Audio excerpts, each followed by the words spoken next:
Cek, cek. Cek.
Shalom, jemaat yang terkasih, mari kita mulai kebaktian kita bernyanyi.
Di dalam nama Allah Bapa dan nama anaknya Tuhan Yesus Kristus dan nama Roh Kudus yang menciptakan langit dan bumi.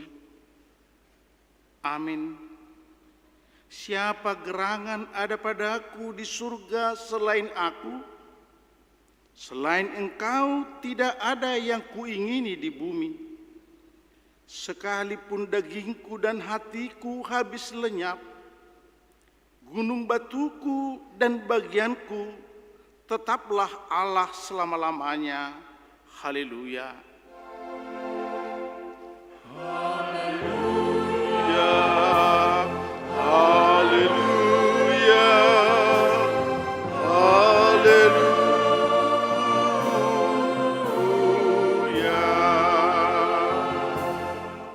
Kita berdoa.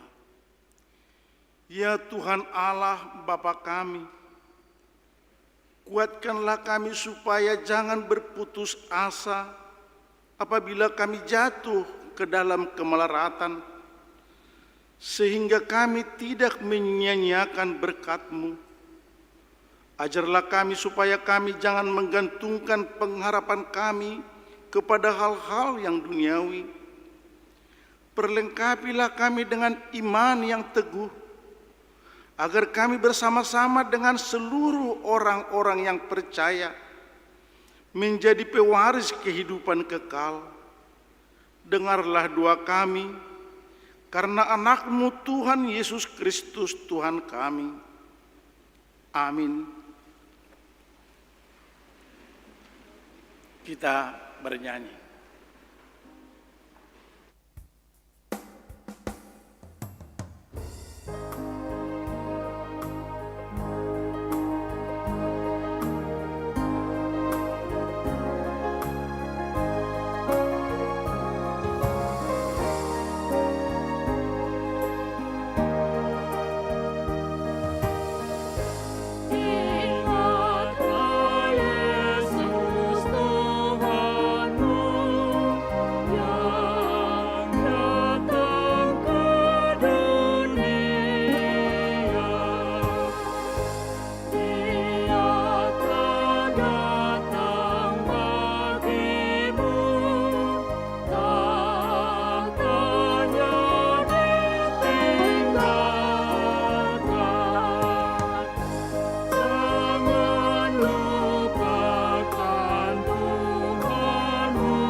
Dengarkanlah hukum Tuhan dari titah yang pertama sampai yang ke-10.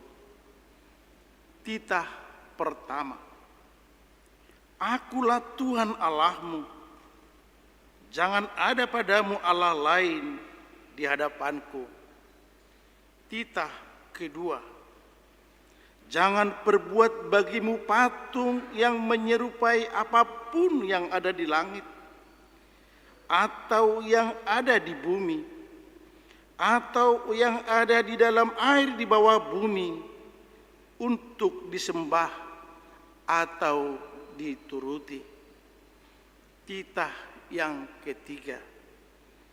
Jangan menyebut nama Tuhan Allahmu dengan sembarangan, sebab Tuhan akan menghukum orang yang menyia-nyiakan namanya.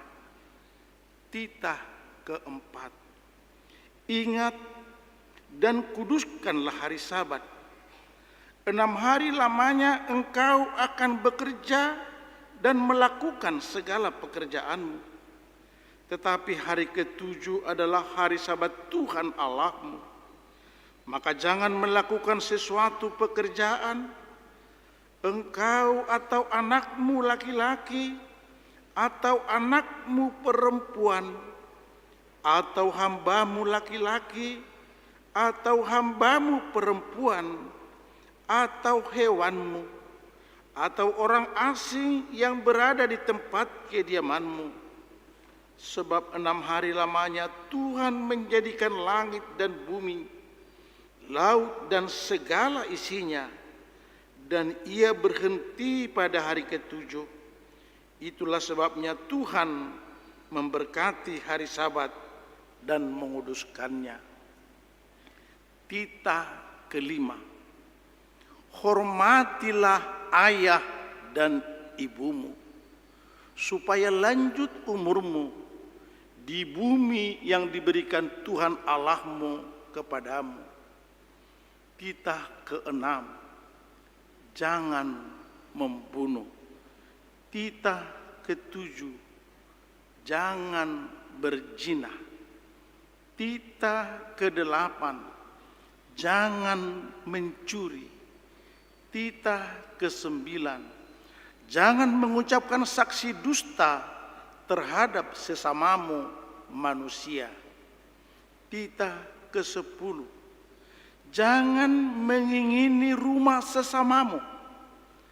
Jangan mengingini istrinya, atau hambanya laki-laki, atau hambanya perempuan, atau lembunya, atau keledainya, atau apapun yang dimiliki sesamamu. Bagaimana firman Tuhan tentang ke-10 hukum itu?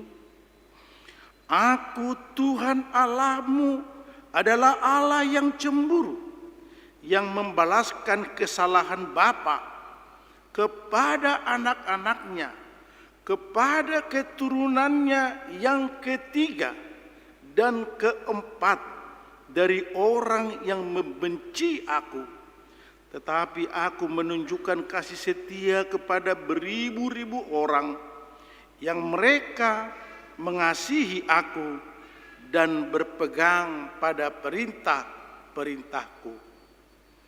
Marilah kita berdoa, memohon kekuatan dari Tuhan untuk melakukan hukum-hukumnya. Ya Tuhan Allah, kuatkanlah kami melakukan yang sesuai dengan hukum-Mu. Amin. Kita bernyanyi.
Marilah kita merendahkan diri untuk mengaku dosa kita di hadapan Tuhan.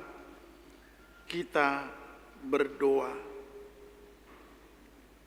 Ya Tuhan Allah Bapa kami yang Maha Kuasa, Engkau mengasihi kami orang yang hina dan tercela ini. Kami datang ke hadapan-Mu mengaku segala dosa dan kesalahan kami. Sejak dilahirkan kami sudah bergelimang di dalam dosa. Kami tersesat dan menyimpang dari jalan Tuhan. Kami sering melanggar hukum-Mu. Ya Tuhan kami, janganlah mengingat-ingat dosa kami dan pelanggaran kami pada masa muda. tetapi ingatlah kepada kami sesuai dengan kasih-Mu oleh karena kemurahan-Mu. Ya Tuhan, lapangkanlah hati-Mu terhadap kami, orang berdosa ini. Amin.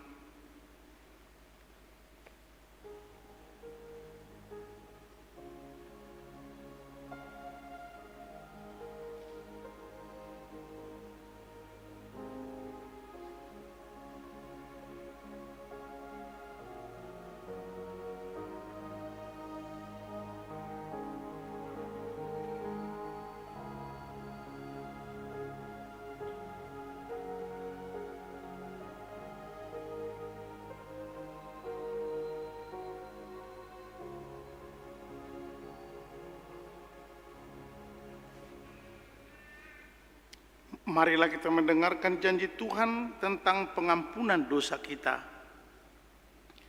Sekalipun dosamu merah seperti kermiji, akan menjadi putih seperti salju. Sekalipun berwarna merah seperti kain kesumba, akan menjadi putih seperti bulu domba. Kemuliaan bagi Allah di tempat yang maha tinggi.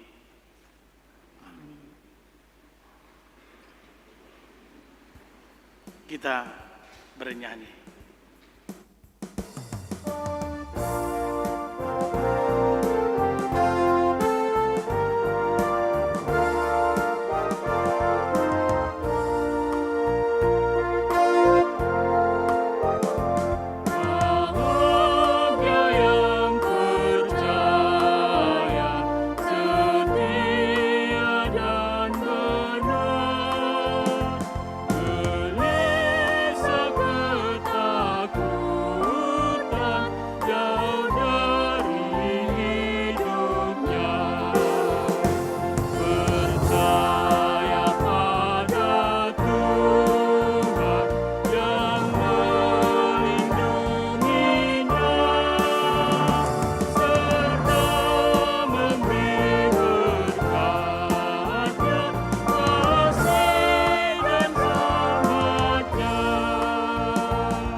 Marilah kita mendengarkan firman Tuhan yang ditetapkan untuk hari Minggu ini.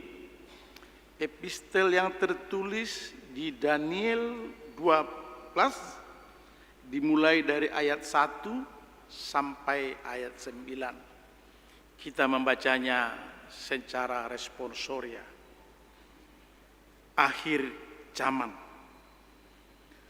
Pada waktu itu juga akan muncul Michael, pemimpin besar itu, yang akan mendampingi anak bangsamu, dan akan ada suatu waktu kesaksian yang besar, seperti yang belum pernah sejak ada bangsa-bangsa sampai pada waktu itu. Tetapi pada waktu itu, bangsamu akan terluput, yakni barang siapa yang didapati namanya tertulis dalam kitab itu. Dan banyak dari antara orang-orang yang telah tidur di dalam debu tanah akan bangun, sebagian untuk mendapat hidup yang kekal, sebagian untuk dan orang-orang bijaksana akan bercahaya seperti cahaya cakrawala, dan yang telah menuntun banyak orang kepada kebenaran seperti bintang-bintang tetap untuk selama-lamanya. Tetapi engkau, Daniel, sembunyikanlah segala firman itu dan materaikanlah kitab itu sampai pada akhir zaman. Banyak orang akan menyelidikinya dan pengetahuan akan bertambah. Kemudian aku, Daniel, melihat, maka tampaklah berdiri dua orang lain, seorang di tepi sungai sebelah sini dan seorang lain di tepi sungai sebelah sana. Dan yang seorang bertanya kepada yang berpakaian kain lenan yang ada di sebelah atas air sungai itu, bila Lalu kudengar orang yang berpakaian lenan yang ada di sebelah atas air sungai itu bersumpah demi Dia yang hidup kekal, sambil mengangkat tangan kanan dan tangan kirinya ke langit. 1 masa dan 2 masa dan setengah masa, dan setelah berakhir kuasa perusak bangsa yang kudus itu, maka hal itu akan digenapi.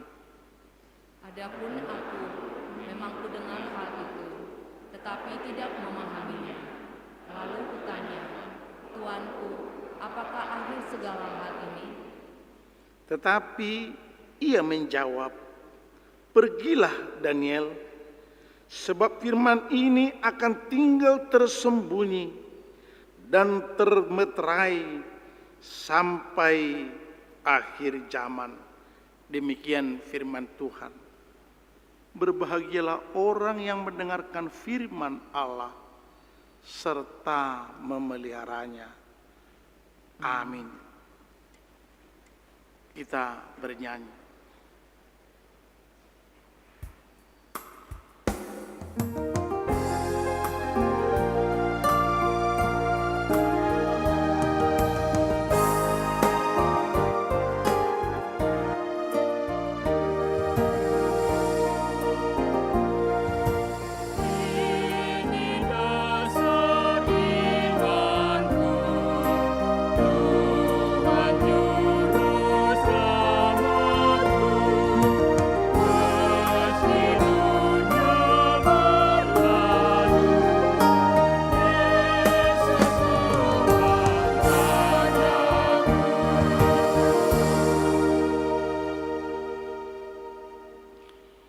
Marilah kita bersama-sama mengaku iman kepercayaan kita sebagaimana teman-teman di seluruh dunia.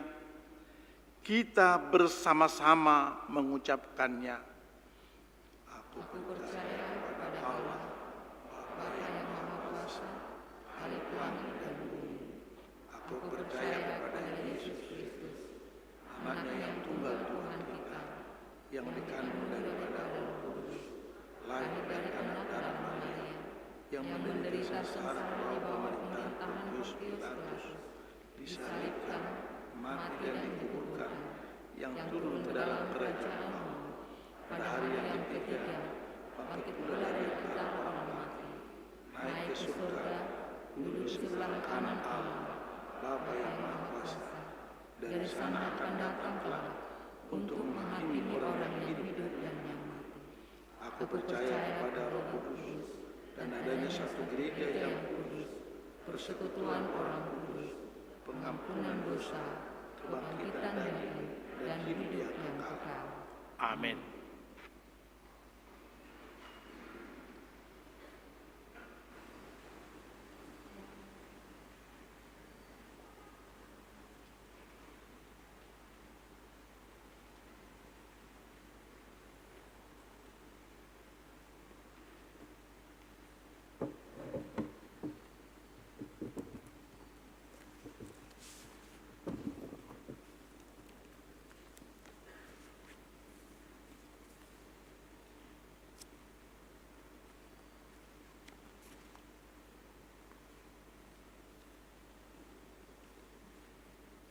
Shalom. Marilah kita mendengar sejenak warta minggu kita, minggu ke-24 setelah Trinitatis, tanggal 14 November 2021.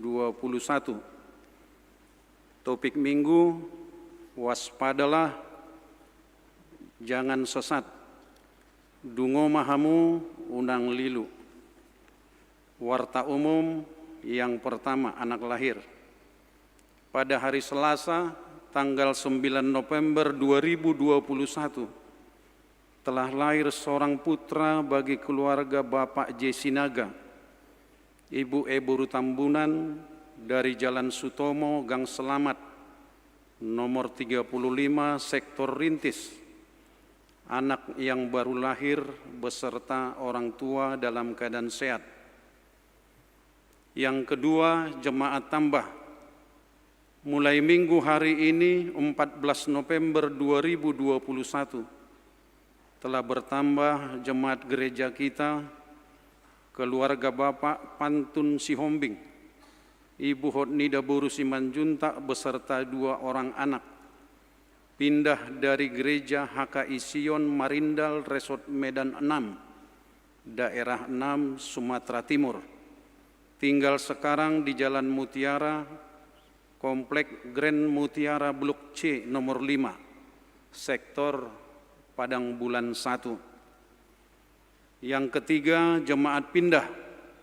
Mulai minggu hari ini tanggal 14 November 2021 telah pindah jemaat gereja kita, keluarga Bapak Kristo Tambunan, Ibu Lia Darlia Boru Sirait, beserta seorang putra dari Jalan Palatiga nomor 8, sektor Arengka Indah, pindah ke HKBP Beringin Indah, Resort Beringin Indah. Yang keempat, anggota jemaat diterima kembali. Mulai hari ini, Minggu 14 November 2021, telah diterima kembali anggota jemaat HKBP Pekanbaru Resort Pekanbaru, keluarga Bapak Bernard Siahaan, Ibu Penny Anita Buru Panjaitan dari Jalan Sutomo, Asrama Manipol Blok F2 nomor 6, sektor Pintu Angin Sukaterus.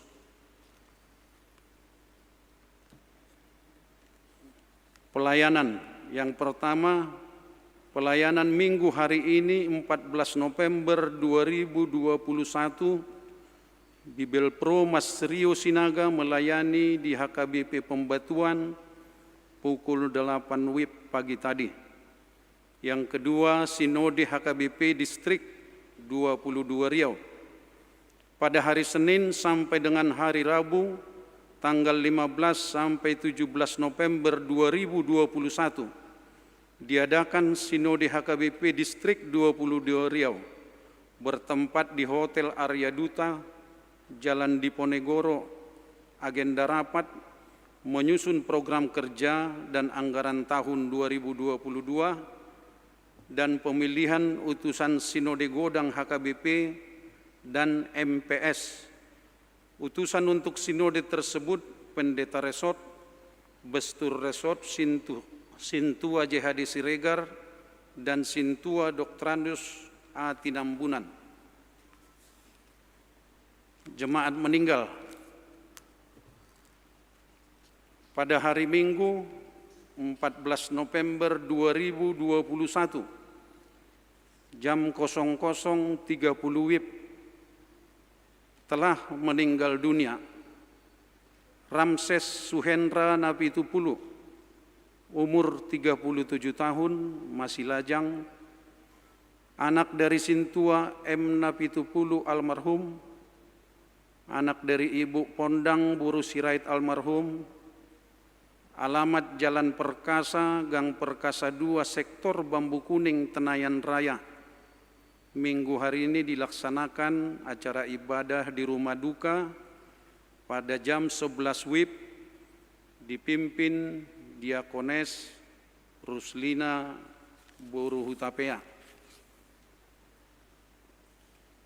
Yang ketiga, peringatan orang yang telah meninggal dunia atau akhir tahun kalender gerejawi.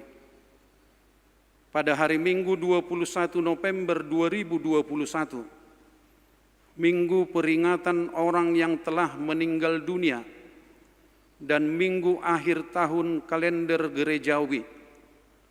Anggota jemaat yang telah meninggal dunia terhitung dari mulai tanggal 22 November 2020 sampai dengan 21 November 2021 akan dibacakan nama-nama anggota jemaat yang telah meninggal dunia pada acara ibadah. Yang keempat, ibadah doa sektor di gereja. Pada hari Rabu tanggal 17 November 2021, ibadah doa sektor di gereja mulai pukul 19 WIB diharapkan kepada seluruh jemaat gereja untuk dapat mengikuti ibadah doa tersebut. Yang kelima, penutupan PHD Ina Huria. Pada hari Kamis tanggal 18 November 2021, diadakan penutupan PHD Ina Huria pukul 15 WIB bertempat di gereja. Diharapkan kepada seluruh Ina Huria kita untuk mengikuti PHD Ina tersebut. Yang keenam, seksi AMA. Sesuai dengan program seksi AMA, akan diadakan pencerahan adat budaya Batak Toba. Yang pertama untuk NHKBP dan remaja, diadakan pada hari Jumat tanggal 19 November 2021, pukul 18.30 sampai 20.30 WIB, tempat Gedung X Saudi. Topik Partuturon. Yang kedua untuk kaum bapak usia 35 sampai 52 tahun, diadakan pada hari Sabtu 27 November 2021, pukul 18.30 sampai 20.30 WIB, tempat Gedung X Saudi, dengan topik Adat Las Niroha, Dohon Adat Dok Niroha. Peserta mendaftar melalui Sintua Sektor. Yang ketujuh, persembahan pembangunan. Pada hari Minggu 21 November 2021, persembahan kedua kita antar ke depan untuk pembangunan. Suara Diakonia, ulang tahun. Majelis HKBP Pekanbaru mengucapkan selamat ulang tahun kepada warga jemaat yang berulang tahun kelahiran dan pernikahan, mulai dari tanggal 14 November sampai tanggal 20 November 2021. Mari kita baca dan renungkan firman Tuhan dari 1 Tawarik 16 ayat 8. Bersyukurlah kepada Tuhan, panggillah namanya, perkenankanlah perbuatannya di antara bangsa-bangsa. Bingkisan Natal. Dalam rangka perayaan Natal tahun 2021, gereja kita melalui Dewan Diakonia memohon partisipasi warga jemaat untuk menyumbangkan sembako, beras, susu, gula, minyak goreng, dan lainnya yang akan diberikan kepada keluarga prasejahtera warga jemaat kita. Sumbangan dapat diserahkan ke Dewan Diakonia gereja kita setiap hari kerja. Batas penyerahan hari Selasa 21 Desember 2021. Atas partisipasi dan kerjasamanya kami mengucapkan terima kasih. Kita doakan jemaat yang dalam pemulihan atau sakit menahun, kiranya Tuhan memberikan kesembuhan, kekuatan dan kesabaran. Mengenai keuangan dan warta lainnya dapat kita baca pada warta jemaat.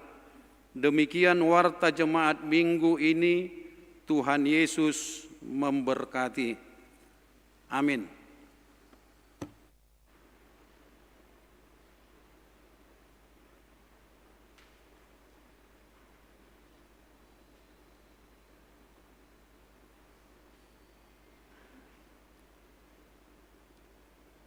Mari kita sambut firman Tuhan, kita bernyanyi.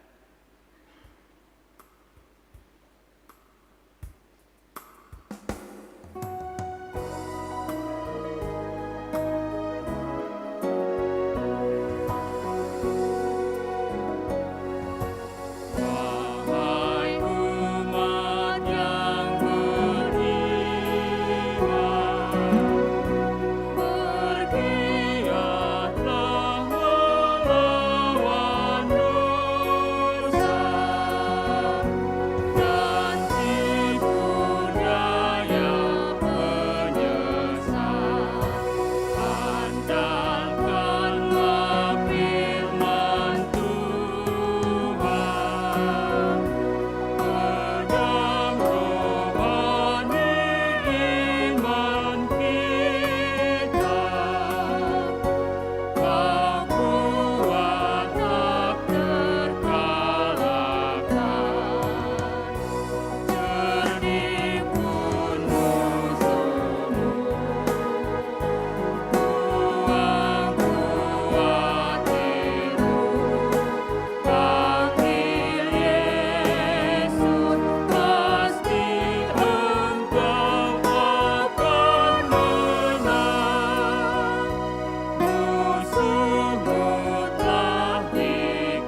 Damai sejahtera Allah yang melampaui segala akal dan pikiran manusia, kiranya memelihara hati dan pikiranmu dalam Kristus Yesus Tuhan kita. Amin. Jemaat yang dikasihi Tuhan Yesus Kristus, mari kita dengarkan kebenaran firman Tuhan yang menjadi khotbah bagi kita pada minggu hari ini.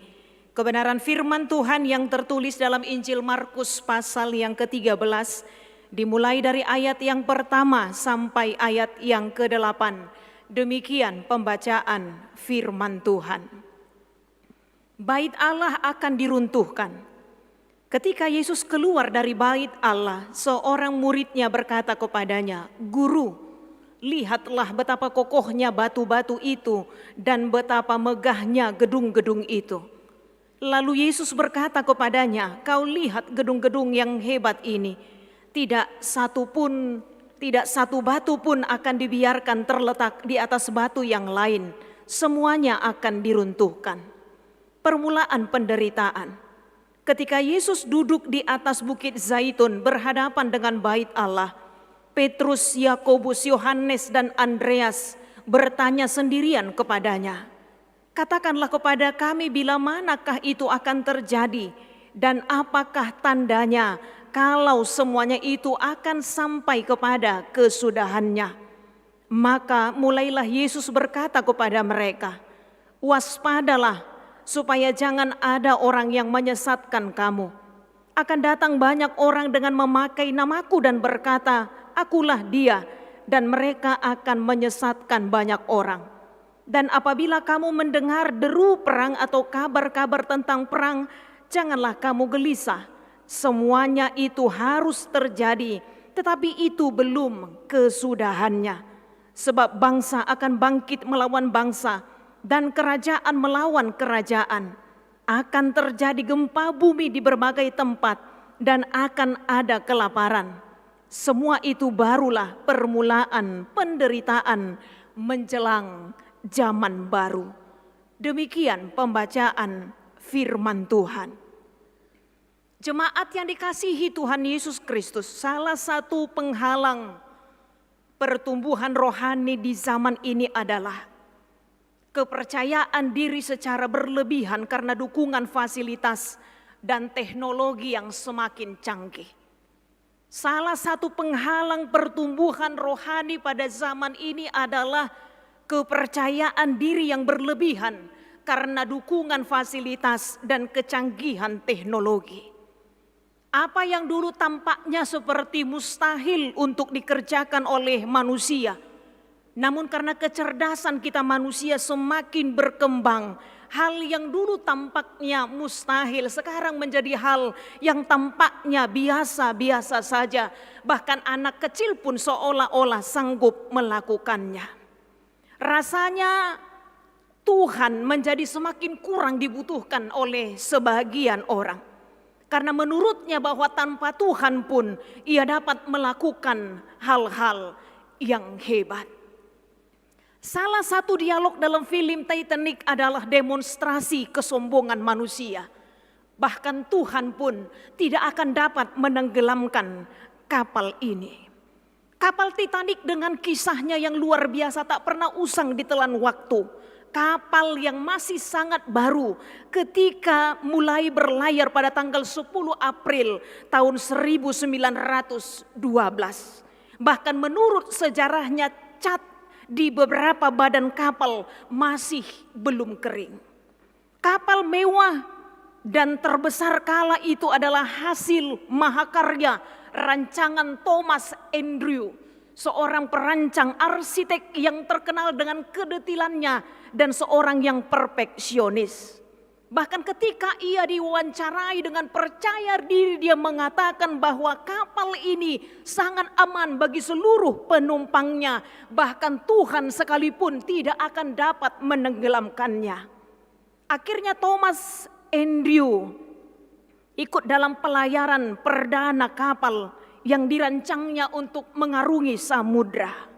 Namun setelah 4 hari berlayar, kapal Titanic menabrak gunung es di Samudra Atlantik yang menewaskan lebih dari 1.517 korban jiwa.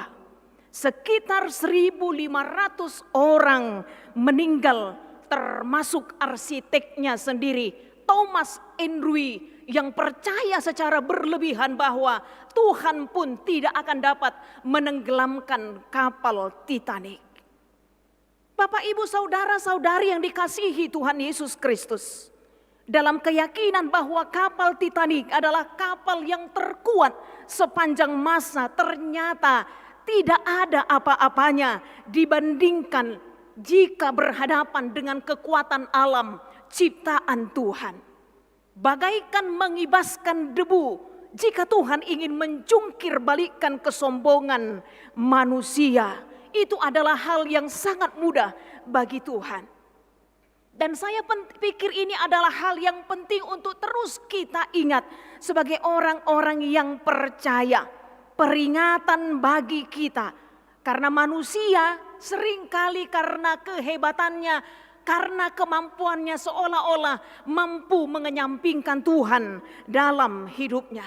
Sebagian orang merasa seolah-olah tidak membutuhkan Tuhan karena fasilitas yang dimilikinya, karena kecanggihan yang dicapainya, merasa dengan mudah menerima apa yang dia inginkan. Percaya diri yang berlebihan disusupi kesombongan, ini adalah hal yang sangat berbahaya bagi kita. Karena itu firman Tuhan hari ini mengingatkan kita agar waspadalah. Tuhan mengingatkan kita untuk tetap waspada karena hanya Tuhan yang senantiasa secara terus-menerus mengingatkan kita agar waspada dalam hidup ini, karena memang banyak hal dalam hidup ini yang harus kita waspadai. Termasuk jika kita menempatkan kekaguman secara berlebihan pada hal yang bersifat duniawi, pada hal-hal yang bersifat sementara. Sebuah peringatan kepada para murid disampaikan oleh Tuhan Yesus melalui nats kita ini. Saya pikir ini juga menjadi peringatan bagi kita bersama, karena firman Tuhan hari ini sampai kepada kita. Nats khotbah kita ini adalah bagian khotbah tentang akhir zaman yang diawali dengan peristiwa saat Yesus keluar dari bait Allah bersama dengan murid-muridnya. Para murid sibuk mengagumi bait Allah versi Herodes Agung, karena Herodes Agunglah yang membangun bait Allah. Setelah bait Allah yang dibangun oleh Salomo itu dihancurkan ketika bangsa Israel terbuang ke Babel. Murid-murid sibuk mengagumi bait Allah itu. Bait Allah yang berdiri dengan kokoh itu. Kemegahan yang mereka lihat sepertinya hampir sama dengan kemegahan yang dibangun oleh Salomo pada zamannya. Bait Allah di mata orang Yahudi adalah lambang kehadiran Allah, simbol dan kebanggaan yang luar biasa. Bait Allah adalah pemersatu identitas Yahudi. Maka kesanalah sedikitnya 1 tahun sekali orang Yahudi dari segala tempat, dari segala sudut dunia berduyun-duyun menyesaki bait Allah untuk merayakan Paskah. Ketika jauh merantau maka mereka berdoa dengan berkiblat ke bait Allah kalau mereka tidak pergi ke Yerusalem untuk merayakan Paskah. Jadi Raja Herodes benar-benar memahami apa yang menjadi kebutuhan umat Yahudi pada saat itu. Baginya uang yang keluar untuk membangun bait Allah tidak dapat dibandingkan dengan pengakuan umat Yahudi atas dirinya. Karena itu kalau kita melihat bagaimana kekaguman murid-murid itu dan seorang murid berkata kepada Yesus, "Guru, lihatlah betapa kokohnya batu-batu itu dan betapa megahnya gedung itu." Bereng maguru nami, uli ni akabatuon, dokot tongam ni akajabuon. Luar biasa tongali Tuhan. Mamereng kokoh ni ingananon. Mamereng megah ni inganan dohot nang akka batu-batu nah. Namun kalau kita melihat, jawaban Yesus pasti begitu mengejutkan para murid. Kau lihat gedung-gedung yang hebat itu? Tidak ada satu batu pun yang akan dibiarkan terletak di atas batu yang lain. Semua itu akan diruntuhkan. Kekaguman yang seolah-olah dipatahkan melalui respon Yesus atas pengakuan para murid. Bait Allah akan diruntuhkan. Tuhan sudah menubuatkannya. Memang pada tahun 70 Jenderal Titius masuk ke Yerusalem dan menghancurkan bait Allah yang merupakan simbol kebanggaan umat Yahudi. Bait Allah yang begitu mengagumkan dengan berbagai barang persembahan, barang mewah di dalamnya, dan sumber lain yang bisa ditemukan mengatakan bahwa keindahan bait Allah bagian luar pun itu dihiasi dengan plat emas murni dan akan menghasilkan kemilau yang menyakitkan mata jika terkena matahari. Kita bisa bayangkan memang megahnya bait Allah itu. Dan itu yang disampaikan oleh para murid. Melihat megahnya itu, kemudian dia berkata kepada Yesus, betapa megahnya bait Allah itu. Tetapi sekali lagi kekaguman para murid seakan dipatahkan oleh Yesus. Yesus malah merespon dengan mengatakan bangunan Allah itu akan rusak dan hancur. Bapak, Ibu, saudara-saudari yang dikasihi Tuhan Yesus, jika Yesus berkata demikian, bukan berarti bahwa Yesus senang jika bait Allah runtuh. Namun Yesus benar-benar mengajar murid-muridnya, mengajar dan mengingatkan setiap kita bahwa jangan pernah meletakkan kekaguman yang berlebihan kepada hal-hal yang hanya bersifat sementara. Jangan pernah meletakkan keyakinan dan kepercayaan kepada hal-hal yang hanya bersifat sementara. Karena memang bait Allah itu lambang kehadiran Allah menurut umat Yahudi. Namun kehadiran Allah sesungguhnya tidaklah dibatasi oleh tempat dan waktu. Karena Allah yang kita percayai adalah Allah yang omnipresent, dimanapun Dia bisa hadir. Karena itu keyakinan secara berlebihan terhadap kemegahan unsur material yang dapat hancur itu justru akan dapat mengecewakan kita. Segala sesuatu ada batasannya. Segala sesuatu ada waktunya. Bagaimanapun tujuan hidup kita adalah bukan berlomba-lomba mencari. Walaupun kita membutuhkan apa yang kita perlukan di tengah-tengah dunia ini. Tetapi keyakinan orang percaya tidak meletakkan dasar keyakinannya kepada apa yang dapat binasa. Karena itu Tuhan Yesus mengingatkan kita agar kita dapat mawas diri. Tuhan mengingatkan kita dalam segala ambisi, manusia perlu mawas diri dalam hidup ini. Di Taman Getsemane pun, ketika menghadapi penderitaan dan kematiannya, ketika melihat murid-muridnya tertidur, Tuhan Yesus mengingatkan berjaga-jagalah dan berdoalah. Supaya kamu jangan jatuh ke dalam pencobaan. Roh memang penurut tetapi daging lemah. Berulang-ulang firman Tuhan mengingatkan kita agar kita waspada dalam hidup ini. Agar kita berhati-hati dalam hidup ini.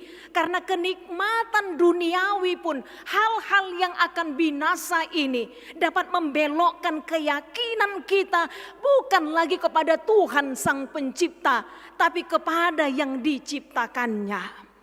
Berhati-hatilah yang pertama. Supaya jangan meletakkan dasar keyakinan kita kepada apa yang dapat binasa. Kemudian berhati-hatilah, jangan ada orang yang menyesatkan kamu. Udah ngadong nama ngaliluhok kamu. Bapak, Ibu, saudara-saudara yang dikasihi Tuhan Yesus Kristus. Apa yang dikatakan Tuhan Yesus ini juga berkaitan dengan akhir zaman. Yang di satu sisi orang seolah tak peduli tentang akhir zaman. Hidup ini selesai di dunia ini, tidak akan ada lagi pertanggungjawaban. Dang taboto-botoi, molodung mati hita, molodung salpu ngoluta sian hasyanganon. Ada orang yang seolah-olah tidak peduli tentang akhir zaman. Di sisi lain, ada orang yang justru khawatir tentang akhir zaman. Kenapa akhir zaman tidak segera datang? Tak benar firman Tuhan. Rasul Paulus selalu juga mengingatkan tentang akhir zaman. Alaidung salpu piga generasio punami dang marnaro ujung ni portibion. Tapi ada orang yang terlalu khawatir berlebihan menantikannya, sehingga kekhawatirannya menjadi lahan subur bagi pengajar sesat untuk mengajarkan ajaran-ajaran yang sesungguhnya bertentangan dengan kebenaran firman Tuhan. Jemaat yang terkasih, Markus pasal 13 ini adalah jawaban bahwa Tuhan tidak pernah menentukan tentang akhir zaman. Kapan dia akan datang untuk kedua kalinya. Sekalipun ditekankan bahwa itu pasti akan terjadi. Sampai saat ini ada orang-orang yang mengambil banyak pendekatan berbeda untuk menunggu dan menafsirkan akhir zaman. Banyak orang yang salah menafsirkan Alkitab menurut versinya. Dan memang ada penyesat yang menekankan tentang akhir zaman, menentukan tanggal, bulan, dan waktunya. Sekali lagi hal ini didorong karena kekhawatiran yang berlebihan, kebingungan.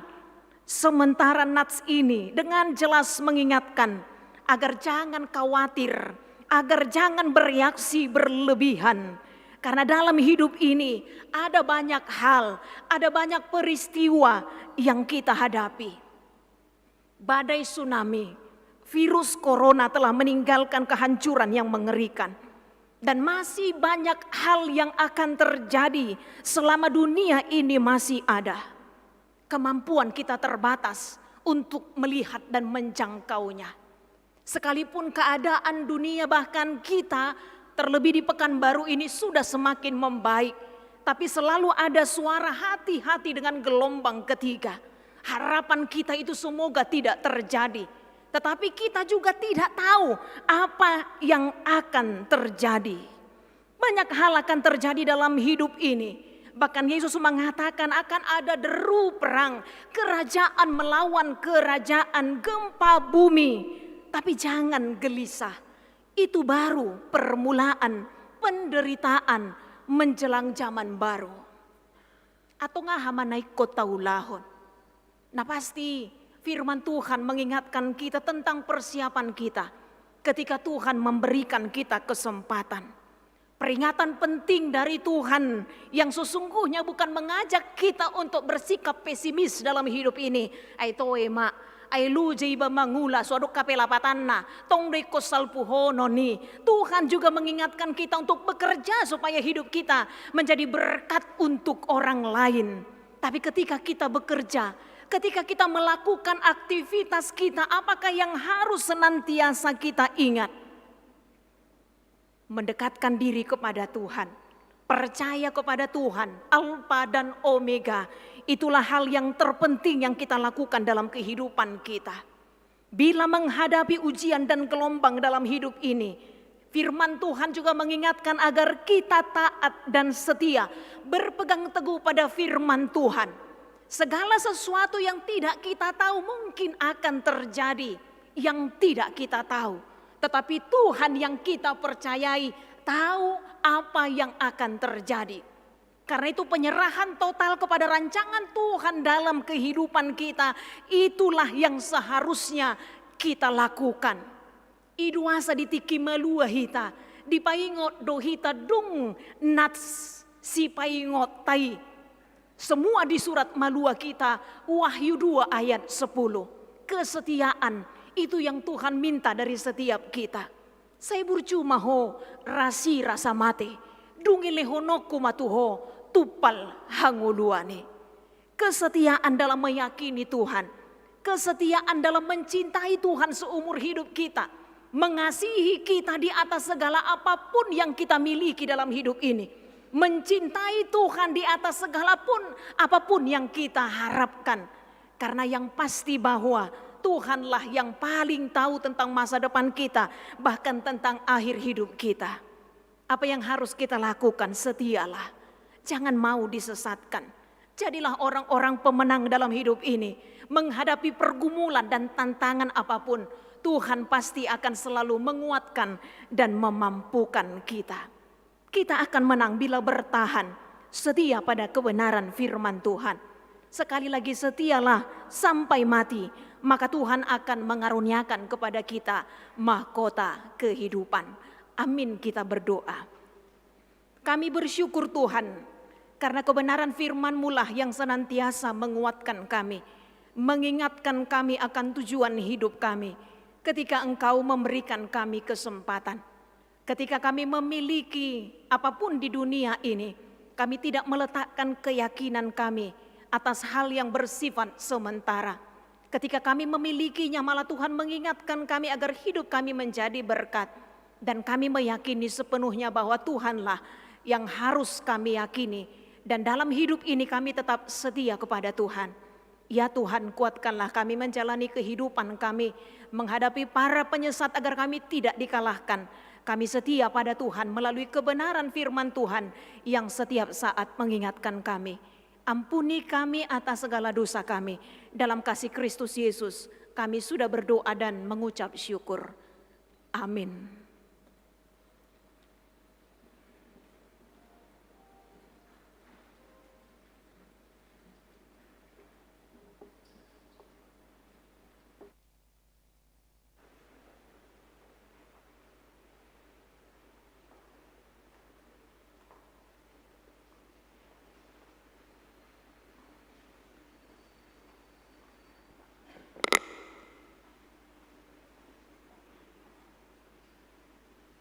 Mari kita kumpulkan persembahan kita bernyanyi.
Marilah kita berdoa untuk menyerahkan persembahan kita kepada Tuhan. Ya Allah Bapa kami yang di surga, kami mengaku bahwa Tuhan adalah sumber dari segala karunia yang melimpah dalam kehidupan kami masing-masing. Sebahagian daripada karunia itu kami serahkan kembali sebagai persembahan kepada Tuhan. Terimalah dan berkatilah persembahan umat-Mu ini agar dapat kami pergunakan untuk pekerjaan dan pelayanan kerajaan Tuhan di dunia ini. Bukalah hati kami untuk mengenal betapa banyak berkat dan karunia yang kami peroleh dari Tuhan, supaya kami senantiasa bersyukur kepadamu di dalam nama Yesus Kristus Tuhan kami. Amin. Tuhan karuniamu, roh dan jiwaku semua, nyawa juga hidupku, harta milikku semua,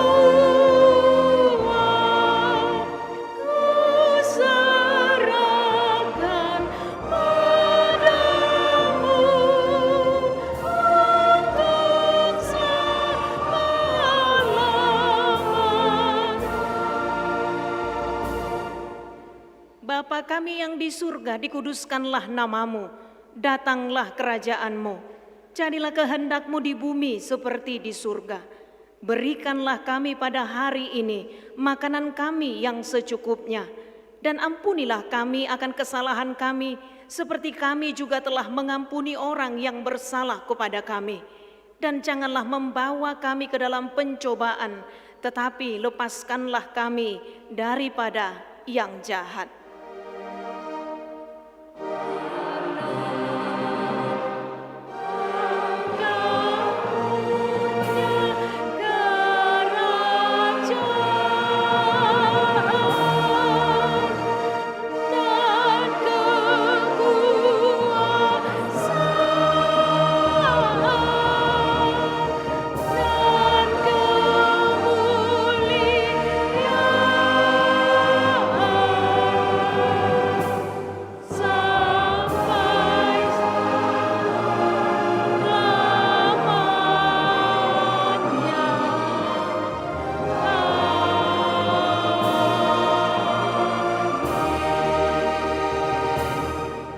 Pulanglah dengan sejahtera dan terimalah berkat Tuhan. Tuhan memberkati engkau dan melindungi engkau. Tuhan menyinari engkau dengan wajah-Nya dan memberi engkau kasih karunia. Tuhan menghadapkan wajah-Nya kepadamu dan memberi engkau damai sejahtera.